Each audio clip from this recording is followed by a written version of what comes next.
Okay, well, thanks very much to all the folks at O&M for the opportunity to chat with you all today for the next few minutes. And thank you all for taking the time. I know there's always a lot on the go, and I think that nickel in particular, with respect to batteries, is a really interesting and compelling story. And so that's really what I wanted to talk a little bit about today.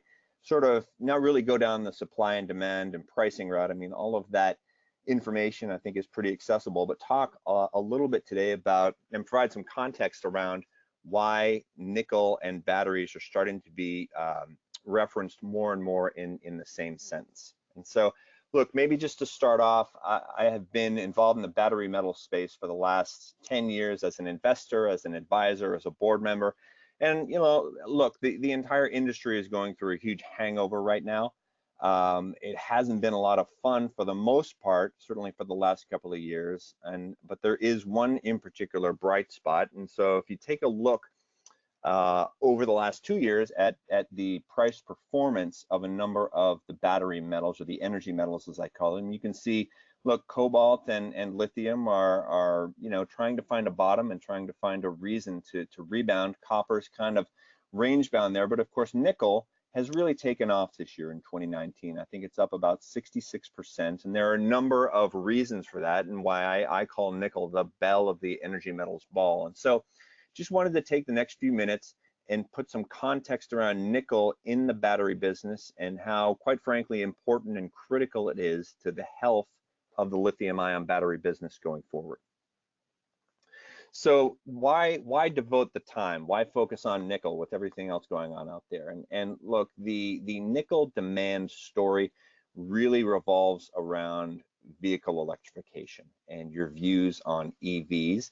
I've got some data here from BMO. Everybody has their own forecasts, but to get to a point where you've got, say, 8 to 10% electric vehicle penetration by 2025, 2026, the BMO numbers are north of 300,000 tons of additional high purity nickel sulfate. My views are a little bit more sanguine than that, maybe around 300,000 tons. And there's a lot at play there, but nevertheless, this is an EV story, and robust nickel demand, in my opinion, really revolves around your views on EV uptake over the next 5 to 10 to 15 years.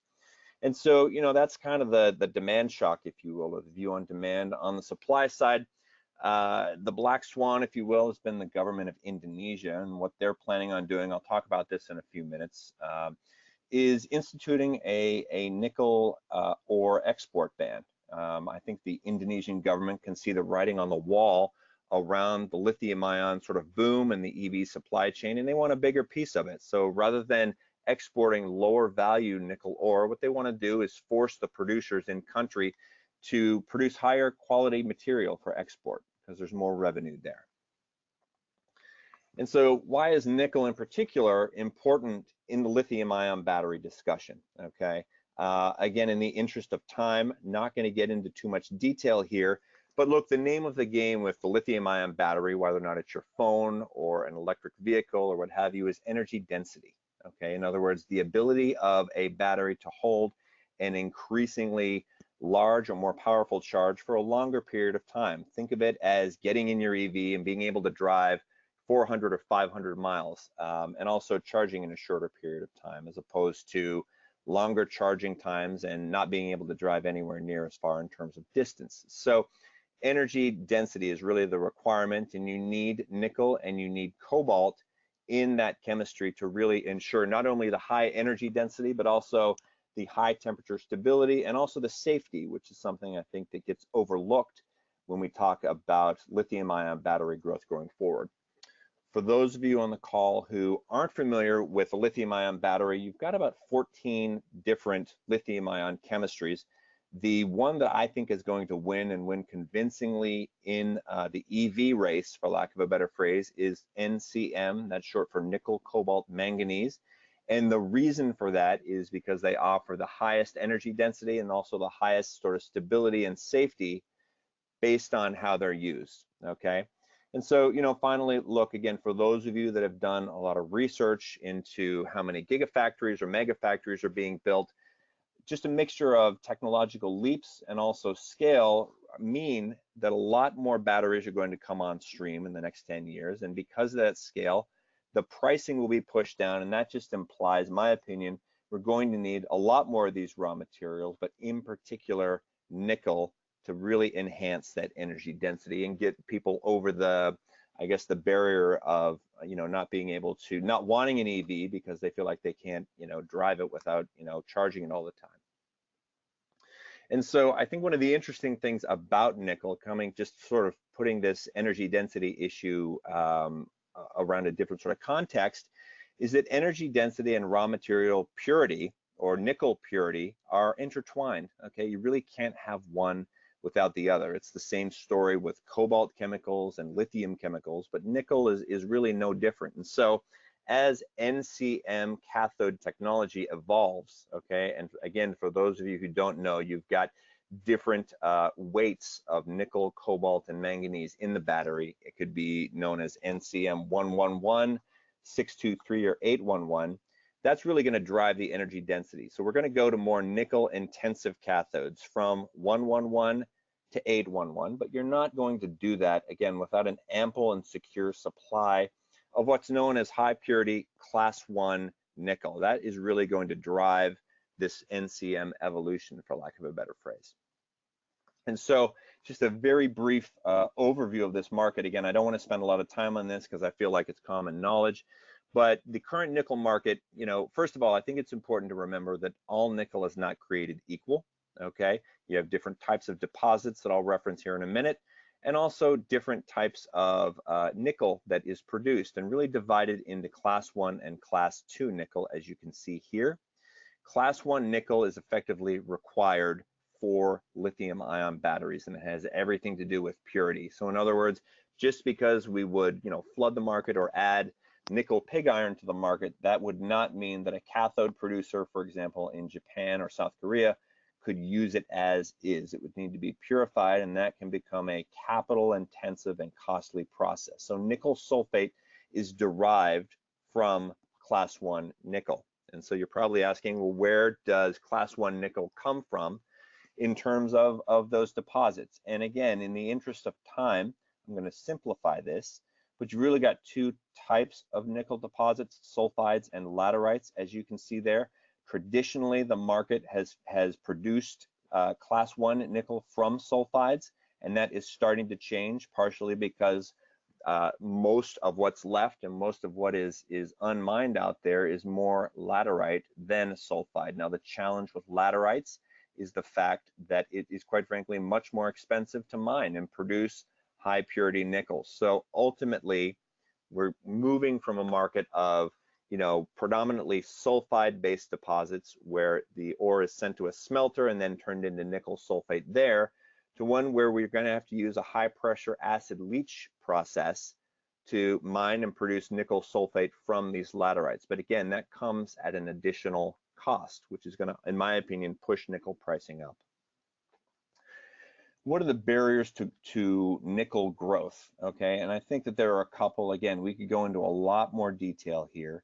But really, I think initially the name of the game is all about resource nationalism. The fact that the Indonesian government has pulled forward this nickel ore export ban by 2 years, that's really the reason why nickel's up 66% year to date. And you can also see it in LME stocks, which are actually at a 7-year low right now. So resource nationalism is probably the biggest issue, but also another interesting thing to keep in mind is, what is the incentive price to bring on a new ton of class 1 nickel? Now, I've got the $20,000 a ton number here, partially because I'm assuming that it's produced through high pressure acid leaching.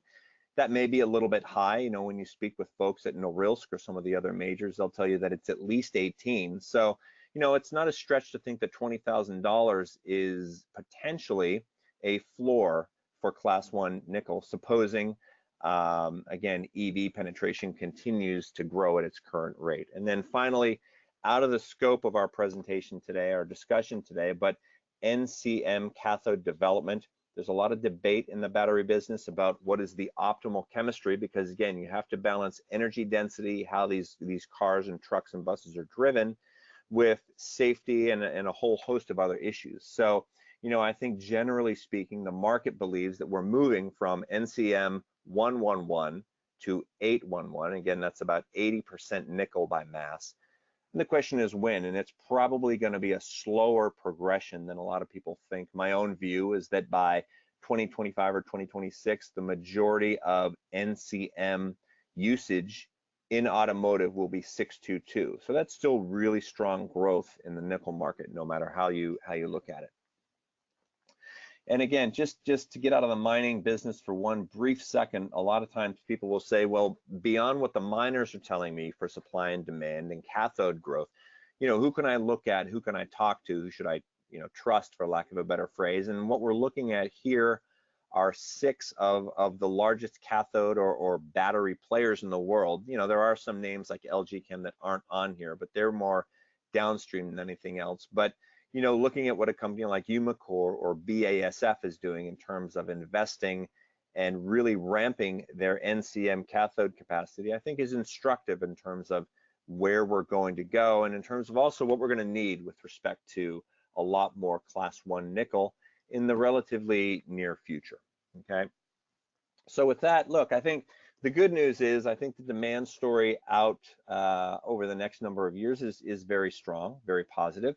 And look, nickel is plentiful. I think it's maybe the 5th most common element in the Earth's crust. So it's not that we can't find this stuff.